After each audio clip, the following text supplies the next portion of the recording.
I just glanced up into the crowd, and his fist flashed at my head from about 2 feet away. I barely had time to swing at it like swatting a fly. Picture this, a packed arena humming with energy, filled with karate champions, journalists, and curious spectators. The year is 1967, and very few people in the West have ever witnessed Kung Fu in real combat. A young Bruce Lee steps into the spotlight at the Long Beach International Karate Tournament. He opens with playful demonstrations, push-ups balanced on 2 fingers, kicks faster than the eye can follow, and movements that seem almost impossible. Then comes the moment that will echo through martial arts history for generations. A contest that lasts only seconds, but completely rewrites what combat means. His record-breaking exchange against champion Vic Moore changed karate forever. But here is something worth asking yourself. Have you ever doubted whether your skills, your training, or your preparation would hold up under real pressure? Have you ever wondered whether what you have built is actually enough when it truly matters?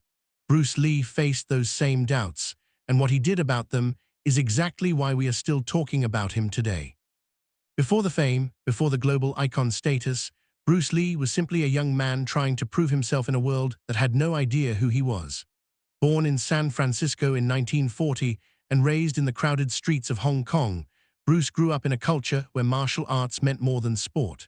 They represented survival, discipline, and identity, a lifeline in a city that could easily crush a restless young spirit. As a teenager, Bruce found himself constantly in street confrontations.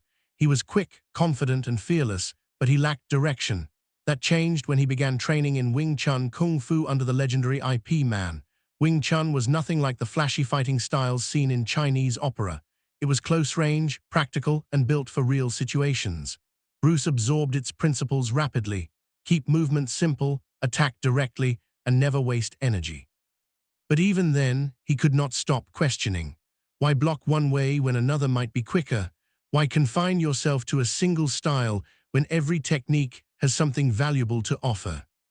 By the time Bruce returned to the United States in the late 1950s, he was carrying far more than martial knowledge. He had a relentless curiosity and a burning desire to prove that Kung Fu was not just an ancient tradition frozen in time. It was a living, evolving system of combat.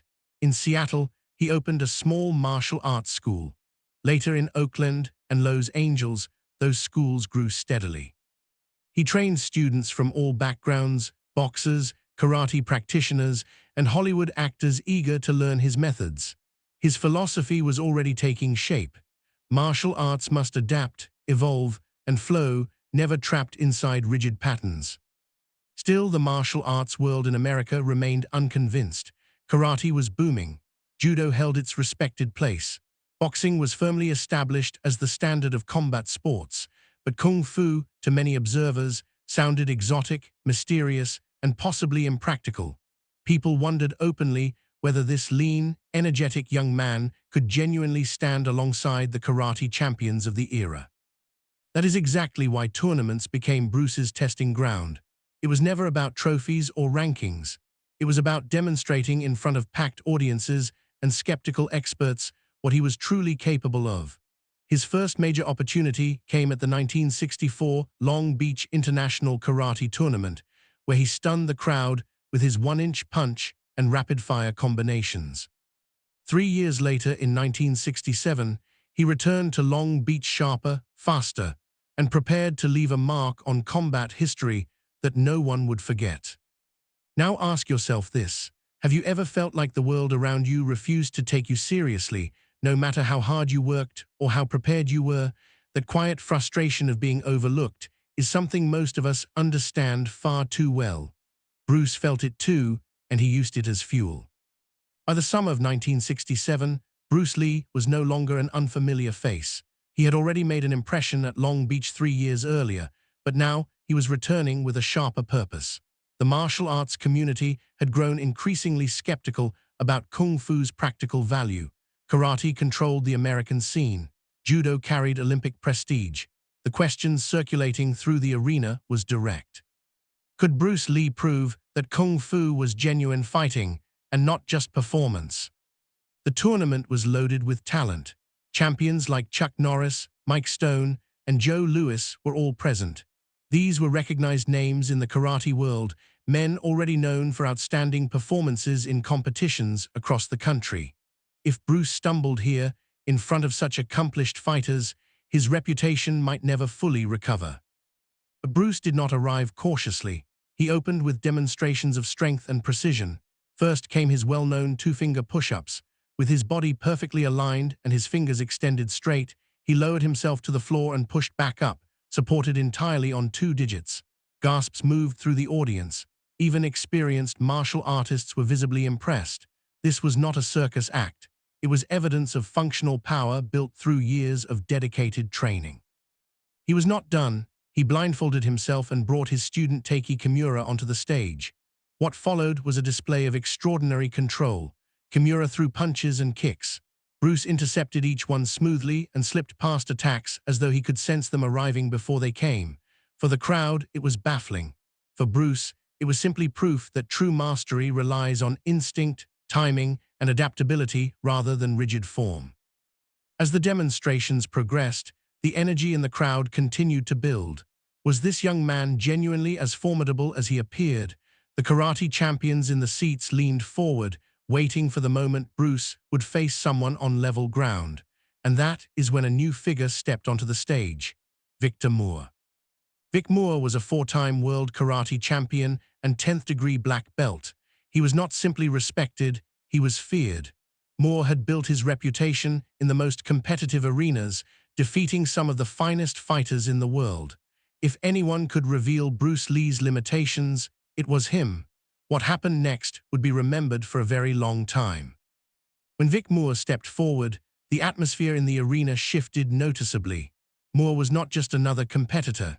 He was a 4-time world karate champion, a 10th-degree black belt, and a fighter whose record made him one of the most formidable men in martial arts history. If Bruce was simply a skilled entertainer, Moore was the right person to expose it. The crowd understood that this moment could define Bruce's credibility permanently. Bruce explained the terms calmly. He would throw a single punch. If Vic Moore could manage to touch his hand as it came forward, Bruce would concede defeat. No knockout required, no extended exchange, just one touch. That might sound straightforward. Every trained fighter works on blocking strikes. But this test was not about strength. It was purely about speed, and the speed Bruce was about to demonstrate was something most people in that room had never encountered. When Bruce settled into his stance, he barely appeared to move. Then in a blur, his fist launched forward like a reflex, stopping just short of Moore's face. The punch had come and gone before Moore could respond. The crowd erupted. Bruce reset and repeated the attempt. The result was identical. Moore's hand never left his guard, held in place by the sheer impossibility of what he was facing. Bruce repeated this again and again, and every single time, his hand passed cleanly through Moore's defenses. The actual footage from that day, still preserved after all these decades, remains one of the most compelling records of his ability. Even when slowed down, the camera struggles to track his motion. His strikes were simply too fast for the human eye to follow comfortably. Years later, Vic Moore would claim he managed to block some of those punches and land a few strikes in return. But no footage or eyewitness account ever supported that version. Hundreds of people in that arena, including champions like Chuck Norris and Joe Louis, all witnessed the same thing. A world champion was unable to touch Bruce Lee once. For many observers, the debate closed right there in that arena. What makes this challenge legendary is not just the outcome, it is what it represented. In traditional martial arts tournaments, competition revolved around points, measured strikes, and controlled sequences. Bruce was not interested in point scoring. He wanted to demonstrate what real combat actually looked like. His philosophy was clear: stop an attack before it ever fully develops. That principle became the foundation of his own martial arts system, Jeet Kune Do, which translates directly as the way of the intercepting fist. And intercept he did. Moore's defenses were refined through years of competitive karate, but they could not match Bruce's exceptional speed. It was not about physical size or brute force. Bruce was smaller and lighter than most of his contemporaries. It was about timing, precision, and reflexes so finely tuned that by the moment an opponent considered moving, Bruce had already responded. The crowd left Long Beach with no remaining doubts. They had witnessed something that could not be easily explained. A fight that lasted only a few seconds had reshaped what martial artists believed was achievable. That footage of Bruce Lee outpacing a world champion remains one of the rarest and most significant clips in martial arts history. It was the moment that moved Bruce from a promising talent into something undeniable. And this brings up another quiet question many of us carry. Have you ever felt like your speed, whether physical, mental, or emotional, just was not enough to keep up with what life was throwing at you? Bruce understood that feeling, and he trained until that was no longer the answer he gave himself.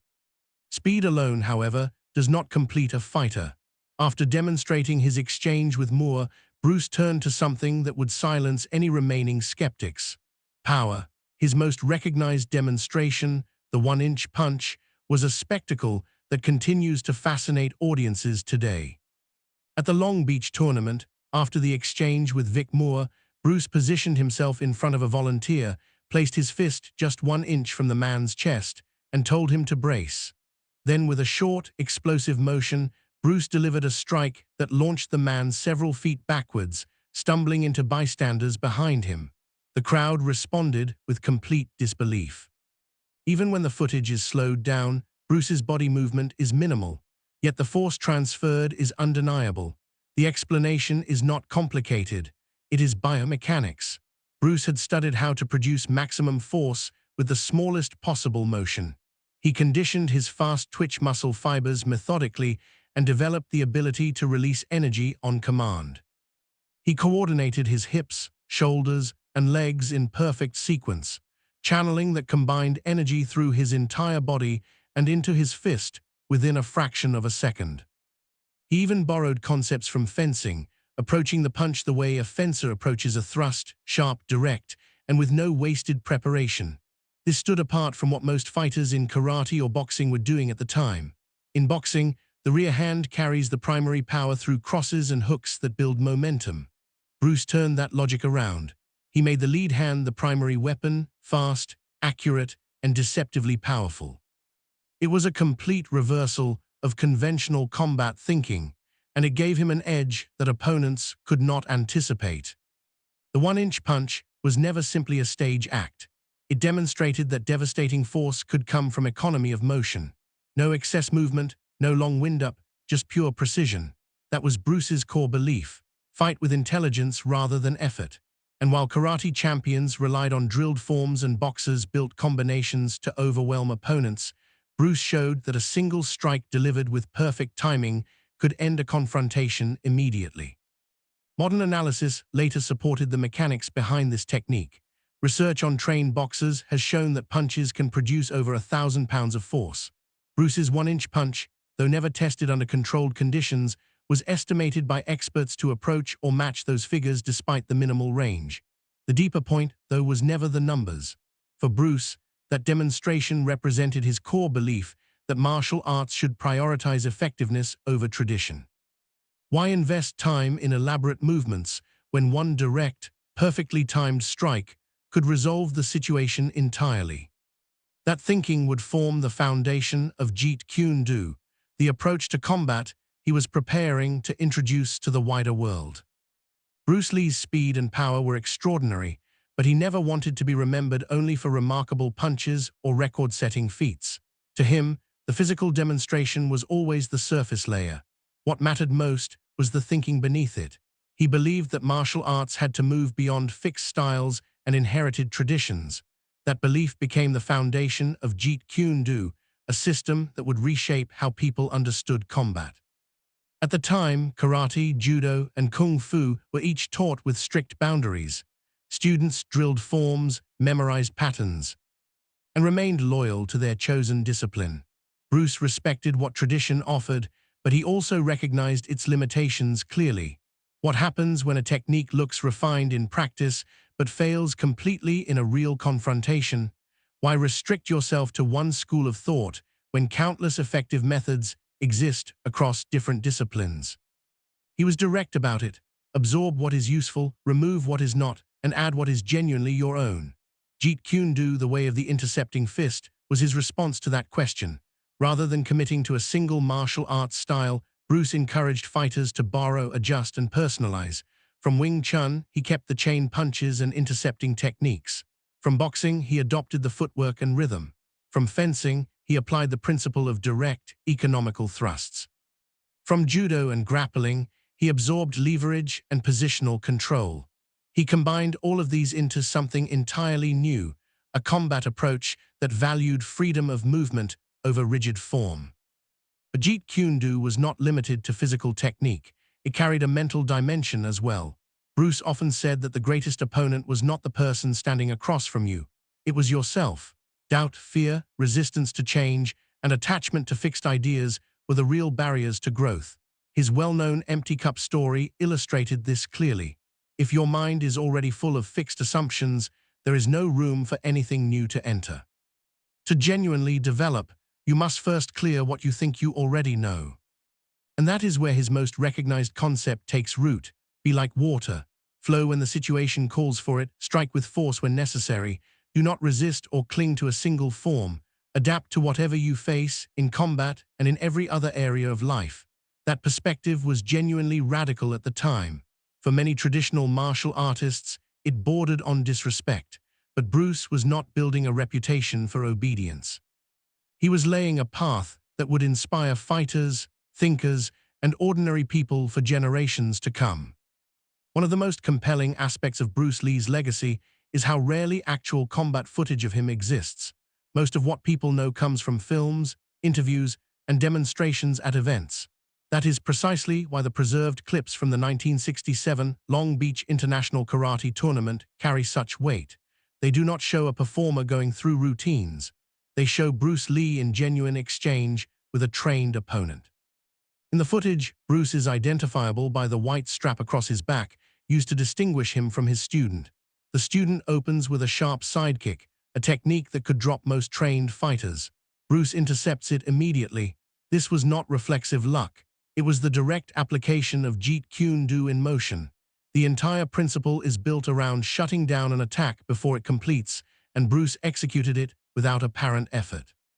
The student pressed forward with a sequence of kicks, but Bruce moved just enough each time to neutralize every strike without retreating. Then came a series of punches aimed at Bruce's face. The crowd anticipated a block or a step back. Instead, Bruce countered with two fast punches of his own, landing cleanly while his opponent stumbled backward. The student continued, blending feints and direct punches, but Bruce remained consistently ahead of the exchange. He blocked, then drove a powerful knee strike toward his opponent's head. The protective gear absorbed the contact, but the implication was clear to everyone watching. Without that padding, the exchange would have concluded right there. The fight continued, but the dynamic never shifted. Bruce controlled every single exchange. At one point, as the student launched another punch, Bruce struck first, landed a clean hit to the face, and swept his opponent to the ground. The follow-up punch that came immediately after, held back with visible restraint, left no question about the outcome in a real situation. What stands out most in the footage is not just the speed or the accuracy, it is the level of control. Bruce was not attempting to embarrass his student or perform for the cameras. He was teaching through demonstration, showing the crowd exactly what effective combat looks like. Efficient, decisive, and adaptable. No wasted exchanges, no prolonged back and forth, just complete command through timing and composure. For the karate champions watching, including Chuck Norris, Mike Stone, and Joe Louis, this was not simply impressive.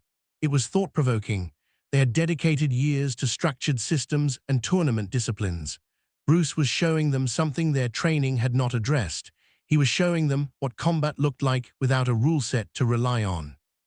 That insight would ripple through martial arts for decades, and it would eventually form the conceptual framework for what we now recognize as mixed martial arts. Bruce Lee never claimed to be undefeatable, but in those rare seconds of actual footage, the world witnessed how far beyond conventional thinking he was already operating. The Long Beach footage did not simply impress an audience. It planted ideas that would grow into one of the most significant transformations in martial arts history. Until that point, most fighters in America trained within clearly defined boundaries. Karate fighters remained in karate. Boxers stayed in boxing. Grappling specialists focused on grappling. Crossing into another discipline was considered unusual, even disloyal. Bruce Lee dismantled that boundary by demonstrating to karate champions that kung fu was not theater, but a genuinely effective combat system. He forced serious fighters to reconsider what combat could be. Chuck Norris, Joe Louis, and Mike Stone, names that defined the tournament circuit in that era, were all present that day. They watched Bruce intercept kicks, deliver strikes with exceptional speed, and shift seamlessly to meet every attack from his student. Years later, many of these men acknowledged that Bruce left a lasting mark on how they approached training and competition. Joe Louis, frequently described as the father of American kickboxing, later credited Bruce with helping him develop strategies that brought karate and boxing together. Chuck Norris, who went on to win 6 world championships, trained with Bruce personally and brought elements of his philosophy into his own teaching. Mike Stone, known for his aggressive and direct karate approach, also spoke about how Bruce's ideas influenced the way he thought about combining efficiency with tradition. But Bruce's impact extended well past individual fighters. He also prepared the ground for what would become mixed martial arts. His idea of drawing from every available discipline, combining the best elements of boxing, judo, wrestling, fencing, and kung fu, was genuinely ahead of its time in the 1960s. Today, that exact approach is the standard model in the UFC and across all professional MMA competition. Fighters now train across multiple disciplines as a basic requirement because specialization alone is not sufficient. That framework came directly from Bruce Lee's Jeet Kune Do. And then there is his philosophy, the dimension that reached far beyond athletic competition. Be water, my friend. It was never just a memorable line. It was a complete approach to living. Bruce taught that a fighter, like water, should take the shape of whatever container it enters, flow into every available opening, and never become attached to a fixed form. In combat, that meant remaining unpredictable and responsive. In life, it meant moving with change rather than against it. That message reached athletes, performers, business leaders, and people who had never practiced a single martial art in their lives, because they recognized in Bruce a model for handling uncertainty and pressure with clarity and adaptability. The Long Beach Exchange, lasting only a few seconds, became a symbol of something much larger. It demonstrated that martial arts were never fundamentally about memorizing the most techniques. They were about who could think clearly, respond to what was actually happening, and act decisively when the moment arrived. In that sense, Bruce became more than a champion. He became a model for anyone who wanted to develop not just physical capability, but genuine self-mastery. And that is why, decades after his passing, we still return to that tournament, to that brief and extraordinary footage, to remember the man whose influence has not faded. Bruce Lee's fight at Long Beach will always be remembered, not simply for its speed or its technical quality, but for what it represented. Freedom from rigid thinking, freedom from self-doubt, and freedom to grow beyond what anyone expected you to be. So here is the final question this story leaves with you. Are you still fighting within boundaries that someone else set for you? Are you holding back because the world around you has not yet recognized what you are capable of? Bruce Lee was smaller, younger, and entirely underestimated, and he used every one of those perceived disadvantages as the reason to be better. Bruce Lee's fight at Long Beach lasted only seconds, but what it changed has lasted more than half a century. What do you think defined him most? His speed, his power, or his philosophy? Leave your thoughts below. We want to hear where you stand.